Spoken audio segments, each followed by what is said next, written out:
Une place. Une place. Est-ce que tu as déjà cherché une place? Tu rentres quelque part dans une salle, dans un cinéma, tu te dis, mais est-ce qu'il y a une place pour moi? Premièrement, je vais commencer par te saluer parce que tu as ta place à l'Église Nouvel Espoir et je suis content que semaine après semaine, tu partages ces messages, ces matinées avec nous ici à l'Église. Surtout, partage-les à tes amis, partage-les sur ton mur, partage-les autour de toi. Ne te gêne pas, partage. Et j'aimerais te dire que moi, il m'est arrivé de rentrer dans un cinéma et puis c'était l'époque où est-ce qu'au cinéma, on ne nous donnait pas de place et de réaliser, je n'ai pas de place. Alors, je devais m'asseoir en bas. Vous savez, quand vous êtes en bas dans un cinéma, ça fait mal au cou. Il faut que tu regardes comme ça et regarder tout le film comme ça. À la fin, tu as un torticolis. C'est très difficile.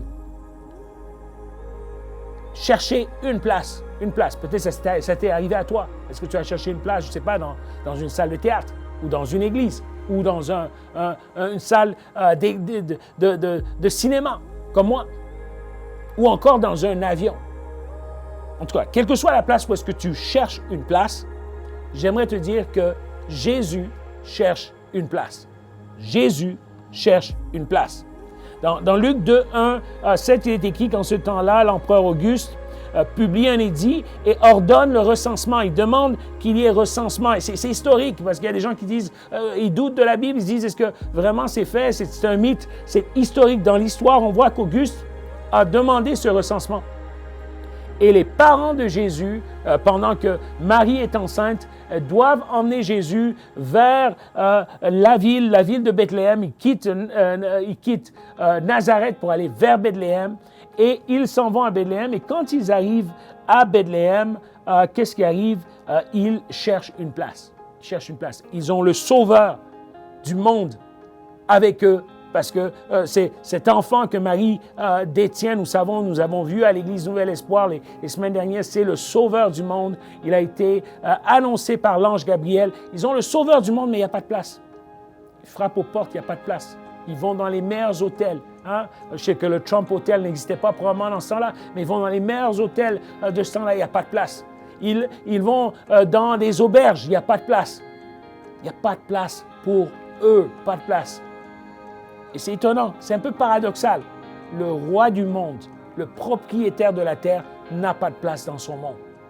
Et je pense qu'en ce temps de fête, où est-ce que nous vivons une certaine frénésie, une certaine joie, oui, certes, nous ne sommes pas ensemble en famille et tout cela, mais il y a quand même une joie, la joie de Noël est là. Et il y a quand même ce côté électrique qui arrive à Noël, les décorations, la musique, la radio, peut-être Michael Bublé, peut-être tu es sur Michael Bublé ces jours-ci, ou sur Mariah Carey, quelle que soit la personne sur laquelle tu es présentement, j'aimerais te dire, donne une place à Jésus.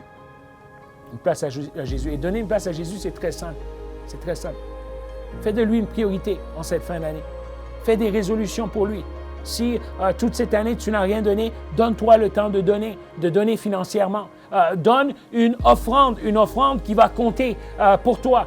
Si c'est ta capacité de pouvoir prendre du temps dans la prière et dans la lecture de la parole de Dieu, commence à lire et à prier afin de connaître plus sur ce Dieu parce que Dieu veut te connaître. Et où est-ce qu'il nous parle? Bien au-delà de partout ailleurs, des gens qui pourraient te parler, même des pasteurs qui pourraient te parler, c'est dans sa parole. Prends ce temps-là.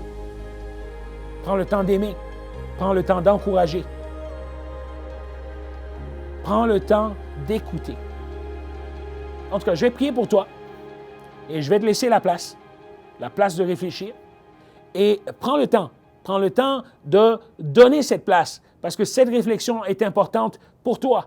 Et surtout, prends le temps de te reconnecter et de nous donner la place dans ta maison. Et on te remercie pour cela. Seigneur Jésus, tu vois mon frère, tu vois ma sœur, tu vois celui qui m'écoute par le truchement à l'Internet, tu vois qu'il veut te donner une place. S'il écoute, c'est parce qu'il veut te donner une place. Et Seigneur, je te demande, bien au-delà des mots que je dis, bien au-delà de tout ce que je pourrais aligner, Seigneur, que toi et que ton Saint-Esprit, que vous puissiez faire le travail dans la vie de mon frère, dans la vie de ma sœur. Que toi, Seigneur, tu sois le Dieu qui, bien au-delà des erreurs de cette personne, bien au-delà des manquements, des blessures de cette personne, que cette personne puisse dire à toi la place dans ton merveilleux nom.